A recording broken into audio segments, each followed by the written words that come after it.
Sesiphindile futhi u1 usuhlezi u-up ngane zakwethu ayikho into esizoyenza.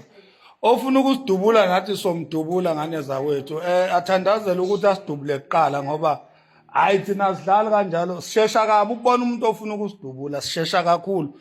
Ukhumbule phela ukuthi thina sine background ye security futhi hayi security nje le yabo mantshingelane sine background thina ye security enzima kabi. So asifuni ukuthi umuntu adubuleke by mistake. So u1 nje obuhlezi uphezulu njengane zakwethu niqaphele kakhulu siyeza lapha eDurban sendleleni siyeza lapha eDurban sicela ukuthi ningawathatha ama chance nizofela ubala ningawathathi nje ama chance siyanicela singomakhanya nizofela emanyaleni akudlalwa la singomakhanya asiyona le nhlobo e5 siyanicela nje siyanotify ukuthi uma engabuzazi inkosi yami ukuthi awukho fast enough. Mina emzimbeni ngiyisidudla vele angikwazi ukulwa into engikwazi ukuyenza ukudubula. So angifuni umuntu ozongikhuza Nkosi yami angifuni umuntu ozongikhuza. Ngicela ukuthi ungawathatha ama chance. Mina anginayo impama, anginalo iqhubha. Nginenhlamvu yesibhamu engena esiphongweni sesha. So ngiyacela ke ngane yakwethu ukuthi iba safe ngempela mawusibona.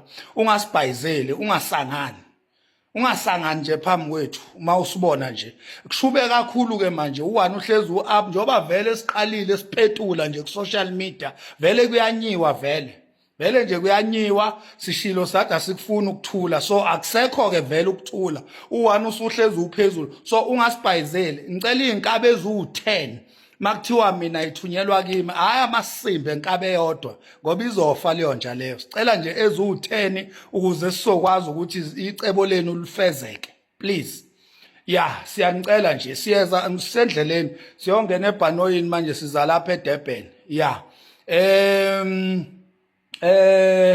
King Baka I'm coming mfowethu I'm coming siyanicela ngane zakwethu kunjalo nje kunjalo iqiniso vele liyafelwa asimane sife fuseke indaba yokufela amasimba sifela amanga sifela ukufihla iqiniso sifela ukuhlala phezulu eqiniso sifela amasimba sifela ubugwala sifela ukuncetheza yilebe leli inhlunu le amasimba lawo siyofela lona iqiniso makubiza ukuthi sife kwani indaba yenu fuseke nonke futhi nonke asikhathalele kuthendwa futhi akekho umuntu esimnqenayo kwani nonke fusegani nonke gede nonke futhi imsonyonyo kade ngiyasidakelwa zidla